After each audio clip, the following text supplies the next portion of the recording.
Welcome to Thanjavur maths.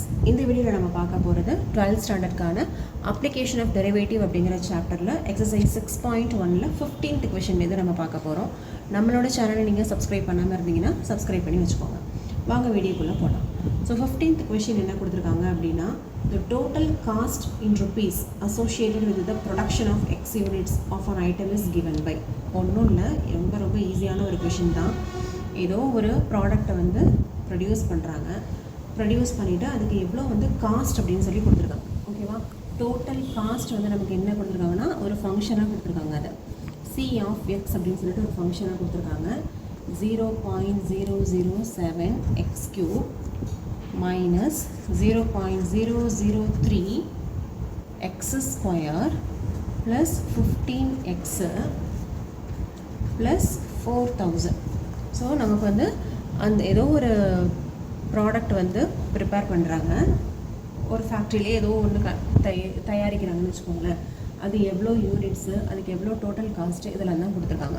So நமக்கு total காஸ்ட்டை தான் நமக்கு வந்து இந்த மாதிரி சி ஆஃப் எக்ஸ்ன்னு சொல்லிட்டு ஒரு ஃபங்க்ஷனாக கொடுத்துருக்காங்க. நம்ம என்ன கண்டுபிடிக்கணும்னா, find the marginal cost when 17 units are produced. எத்தனை யூனிட்ஸ் வேணாலும் ப்ரொடியூஸ் பண்ணலாம் இல்லையா? கம்மியாகவும் ப்ரொடியூஸ் பண்ணலாம், நிறையாவும் ப்ரொடியூஸ் பண்ணலாம். இப்போது எக்ஸ் ஈக்குவல் டு 17. இப்போ இங்கே எக்ஸுங்கிறது என்னது? நம்பர் ஆஃப் ப்ராடக்ட்னு அர்த்தம். அப்போது 17 எக்ஸோட வேல்யூ வந்து 17ஆக இருக்கும்போது, அதாவது 17 யூனிட்ஸ் அவங்க ப்ரொடியூஸ் பண்ணும்போது மார்ஜினல் காஸ்ட் வந்து எவ்வளோ கிடைக்கும் அப்படின்னு கேட்டிருக்காங்க. எப்போவுமே நீங்கள் மார்ஜினல் காஸ்ட் அப்படின்னு கேட்டாவே இந்த கொடுத்துருக்கிற ஃபங்க்ஷனுக்கு ஃபஸ்ட்டு டெரிவேட்டிவ் கண்டுபிடிச்சிட்டு அதில் நீங்கள் எக்ஸோட வேல்யூவை சப்ஸ்டியூட் பண்ணிங்கன்னா அதுதான் வந்து மார்ஜினல் காஸ்ட். இந்த மார்ஜினல் காஸ்ட்டை வந்து அவங்க வந்து மார்ஜினல் ரெவென்யூ அப்படின்னும் சொல்லுவாங்க. அப்போ மார்ஜினல் காஸ்ட் கேட்டாலும் சரி, மார்ஜினல் ரெவென்யூ கேட்டாலும் சரி, எது கேட்டாலும் கிவன் ஃபங்க்ஷனுக்கு ஃபஸ்ட்டு டெரிவேட்டிவ், அதாவது ஒரு தடவை டிஃபரன்ஷியேட் பண்ணிவிட்டு அதில் எக்ஸோட வேல்யூவை அவங்களே கொஷினில் கொடுத்துருப்பாங்க இல்லையா, அந்த வேல்யூவை சப்ஸ்டியூட் பண்ணிங்கன்னா உங்களுக்கு marginal cost or marginal revenue என்ன அப்படின்னு சொல்லி கிடச்சிடும். ஸோ இந்த கொஷின்லேயும் சி ஆஃப் எக்ஸ் கொடுத்துருக்காங்க. நம்ம வந்து சி டேஷ் ஆஃப் எக்ஸ் தான் இப்போது ஃபஸ்ட்டு கண்டுபிடிக்க போகிறோம். சி டேஷ் ஆஃப் எக்ஸ் என்னது? இது வந்து ஒரு கான்ஸ்டண்ட்டாக அப்படி எழுதிக்கலாம். எக்ஸ் கியூபோட டிஃபரன்சியேஷன் வந்துட்டு 3x ஸ்கொயர் மைனஸ் 0.003 எக்ஸ் ஸ்கொயரோட டிஃபரன்சியேஷன் 2x ப்ளஸ் 15 இன்ட்டு 1 எக்ஸோட டிஃபரன்சியேஷன் வந்து 1. இப்போது எக்ஸுக்கு நமக்கு வேல்யூ கொடுத்துருக்காங்க 17. அப்போ அதை சப்ஸ்டியூட் பண்ணிக்கலாம். 007 3 into 17 square minus 0.003 2 into 17 plus 15. Okay, this is equal to, இப்போ 0.007 இப்படியே இருக்கட்டும். இதை ஃபஸ்ட்டு நம்ம வந்து மல்டிப்ளை பண்ணிக்கலாம். கரெக்டாக அப்படி சி டேஷ் ஆஃப் எக்ஸ் அப்படின்னு போடாமல் என்னென்னு போடணும்? மார்ஜினல் காஸ்ட் அப்படின்னு சொல்லி எடுத்து எழுதுங்க. ஃபைனலாக marginal cost is equal to 20.967 rupees. So இதுதான் நம்மளுக்கு மார்ஜினல் காஸ்ட்டாக கிடைக்குது.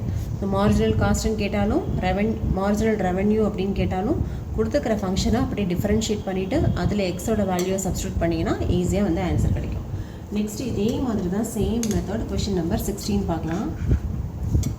அதில் வந்து என்ன கொடுத்துருக்காங்கன்னா, the total revenue in rupees received from the sale of x units of a product is given by. இங்கே வந்து ஏதோ ஒரு ப்ராடக்டோட டீட்டெயிலை ஒரு ஃபங்க்ஷனாக கொடுத்துருக்காங்க. That is R of x அப்படின்னு சொல்லி கொடுத்துருக்காங்க.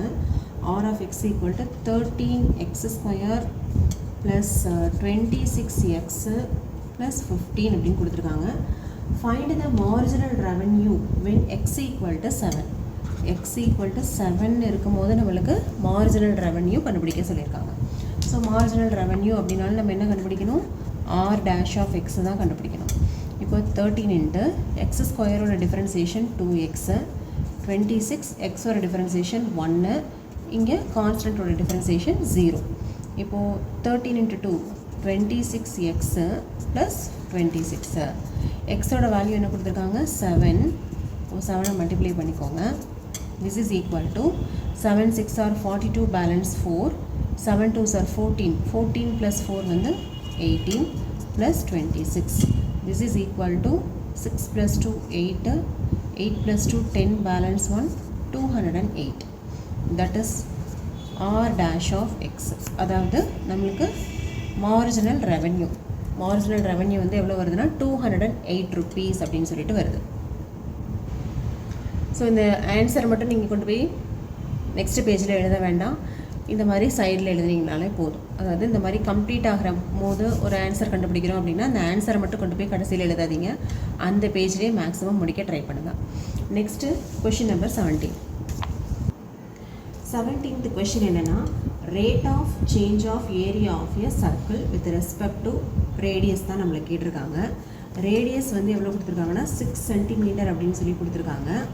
நமக்கு வந்து DA/DR தான் எவ்வளோன்னு கேட்டிருக்காங்க. ஏன்னா rate of change of area with respect to r அப்படிங்கிறதுனால DA/DR தான் நம்ம கண்டுபிடிக்கணும்.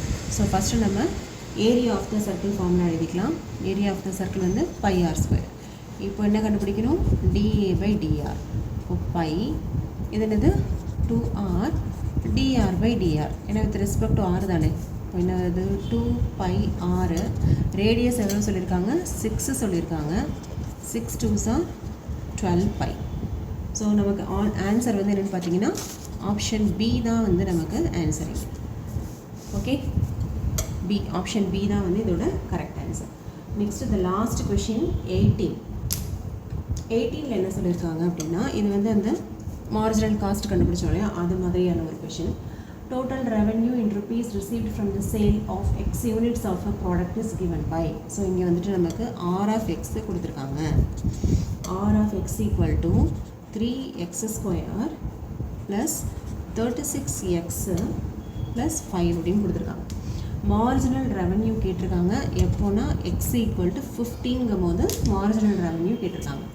ஸோ நம்ம கண்டுபிடிக்க வேண்டியது R dash of X 3 into x² ஒரு 2x 36 into xக்கு டிஃப்ரென்சியேஷன் 1, கான்ஸ்டன்ட்டுக்கு 0. ஸோ இப்போ நம்ம எக்ஸுக்கு பதிலாக வேல்யூ சப்ஸ்டியூட் பண்ணலாம். 3 into 2 into 15 plus 36. Okay, 15 into 2 30, 30 into 3 90 plus 36, that is 126. Okay, option D தான் வந்து இதோட கரெக்டான ஆன்சர். ஓகே, 18th கொஷனுக்கு ஆப்ஷன் டி தான் வந்துட்டு கரெக்டான ஆன்சர். இதோட இந்த எக்ஸசைஸும் கம்ப்ளீட் ஆகுது, நம்ம வீடியோவும் கம்ப்ளீட் ஆகுது. நம்ம நெக்ஸ்ட் வீடியோவில் ரொம்ப ரொம்ப இன்ட்ரெஸ்டிங்கான ஒரு இன்க்ரீஸிங் அண்ட் டிக்ரீஸிங் ஃபங்க்ஷன்ஸ் அதை பற்றி தான் நம்ம பார்க்க போகிறோம். நம்ம சேனல் உங்களுக்கு பிடிச்சிருந்ததுன்னா லைக் பண்ணுங்கள், உங்கள் ஃப்ரெண்ட்ஸ் கூட ஷேர் பண்ணுங்கள். தேங்க்யூ ஃபார் வாட்சிங்.